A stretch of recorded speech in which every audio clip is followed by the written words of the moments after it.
हाँ जी। आह्लाद। तो स्टार्ट करें। ये बताओ, यस सर। पहले जो मैंने असाइनमेंट भेजे उसको पहले सॉल्व करो तुम लोग। एक तो अभी मैंने लाप्लास वाला भेजा है, एक नोट्स, मतलब ऐसे बहुत सारे ऑनलाइन मिल जाते हैं यूनिवर्सिटीज़ के नोट्स। उसको one by one go through करो, और नहीं समझ आए फिर पूछो। बाकी जैम के रिकॉर्डेड लेक्चर आप लोगों के पास है, तो जो कल कह रहे थे रैंक नलिटी ये सब, उसमें बहुत डिटेल में पढ़ा रखा है। तो मैं कहता हूँ लीनियर अलजेब्रा का वहां से लेक्चर देखो, इस असाइनमेंट को सॉल्व करो, नहीं हो रहा है क्वेश्चन पूछो। क्वेश्चन के थ्रू आपको समझ आ जाएगा। आपने ग्रेजुएशन में पढ़ा तो होगा ना? लीनियर अलजेब्रा नहीं था सर, बस मैट्रिक्स वाला पार्ट था। अच्छा, लीनियर ये नहीं था। वेक्टर स्पेस वाला नहीं था। तो उसमें देखो आपके जो सीएम, जो आपके रिकॉर्ड, किसमें एकलव्य 1 एकलव्य 2 के लेक्चर है ना, उसमें किसी एक का होगा रिकॉर्डेड। हाँ जाम के है। तो उसमें आप हाँ जाके देखो लीनियर अलजेब्रा में जो वेक्टर स्पेस पढ़ाए होंगे, वेक्टर स्पेस, वेक्टर हाँ। Subspace, basis, dimension, nullity, rank, सब पढ़ाया गया डिटेल में। तो आप एक बार उसको कवर करो, ओके सर, और देखता उससे हूँ। आपको जो डाउट हो एक जगह लिख लो, जो असाइनमेंट कल भेजे हैं वो हाँ सॉल्व हाँ। करो, और जो क्वेश्चन है वो पूछो आप, okay one by sir. One, है ना? सर आप उसका भी भेज सकते हो असाइनमेंट, मल्टी वेरिएबल कैलकुलस का, वो भी। मल्टी वेरिएबल कैलकुलस, हाँ ठीक है, उसका ही भेज देंगे, कोई दिक्कत नहीं, है ना? ठीक। हम्म। तो उसको पहले कवर करो, जो लीनियर अलजेब्रा का जो भी पार्ट आप कह रहे हो उसको आप कवर करो रिकॉर्डेड लेक्चर से।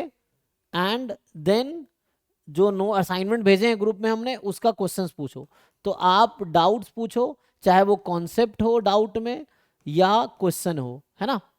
लेकिन इसका पहले जैम वाला जो रिकॉर्डेड लेक्चर हमारा ऑलरेडी है, उसको देख के लीनियर अलजेब्रा कंप्लीट करो। आप जो भी टॉपिक्स हैं उसको कंप्लीट ओके करो, वो ऑलरेडी है, उसको कंप्लीट करके फिर आप डाउट्स मुझसे पूछो, चाहे वो, है ना, कॉन्सेप्ट हो या क्वेश्चन हो, जो भी हो। मैं हूँ लाइव में, लेकिन मैं चाहता हूँ वहां से रिकॉर्डेड देख के आप कंप्लीट करो उसको। ठीक है। हम्म। Okay sir. जी, बाकी मल्टीवेरिएट क्या टू वेरिएबल कैलकुलस की बात कर रहे हैं ना आप? जो multi variable differentiation, multi variable limits and हाँ कॉन्टिन्यूटी, वो हाँ वाला। हाँ, समझ गए, हाँ। हाँ। तो ठीक है, उसका मैं भेज देता हूँ आपको। तो आप पहले इसको कवर करो, फिर डाउट पूछो आप मुझसे। ठीक है सर, वो तो हम्म। कर। हम्म। आई थिंक ज्यादा मुश्किल क्वेश्चन इसमें से आएगा भी नहीं, है ना सर? लाइक नहीं जाम नहीं, से ज्यादा आसान ही मुश्किल, आएगा। क्योंकि 12th लेवल का है ना। तो जो ग्रेजुएशन का हाँ बॉटम लेवल है वो क्वेश्चन यहाँ पे आएगा, समझो। ये है। हाँ वही। हम्म।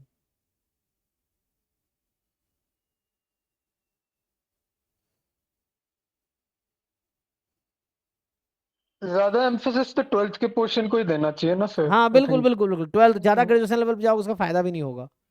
ठीक है ना? तो ये वही। है कि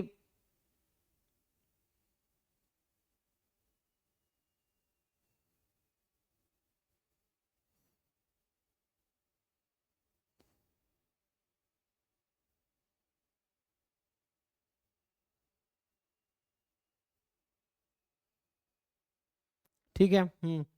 आई थिंक मेरा कुछ क्वेश्चन नहीं है, तो अभी पहले उसको कंप्लीट करो रिकॉर्डेड वाला, अब फिर आप डाउट पूछो जब क्वेश्चन हो तब, है ना? तो अभी मैं बाकी मैं भेज देता हूँ आपको असाइनमेंट। अभी आप यहीं पे हम लोग फिर स्टॉप करेंगे, अगर कुछ पूछने का नहीं है तो। सर इसके डिस्क्रिप्टिव में जो क्वेश्चन सॉल्व कर रहे हैं उसमें एग्जैक्ट रिप्रेजेंटेशन के लिए भी अलग से मार्क्स होगा, मतलब कैसे लिख रहे हैं आंसर बुक में, हाँ आंसर कॉपी में। बिल्कुल, आपका प्रेजेंटेशन बहुत अच्छा होना चाहिए, क्लियरिटी दिखनी चाहिए कि आप क्या बताना चाह रहे हो, उनको समझ आना चाहिए। क्वेश्चन में जो पूछा गया वही बताना है।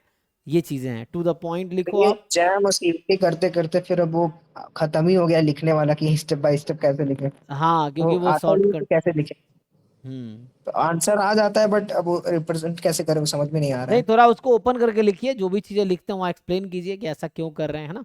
तो वो आप एक्सप्लेन करेंगे, उसी के मार्क्स होंगे ना रीजन के, कि आप बता रहे हैं कि हाँ इस वजह से ये हो रहा है।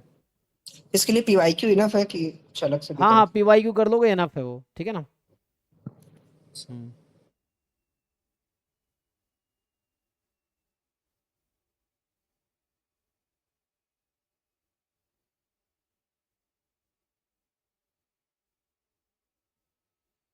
ठीक है, फिर चलो यहीं स्टॉप करते हैं। Thank you. बाकी जब डाउट होगा तो पूछना आप।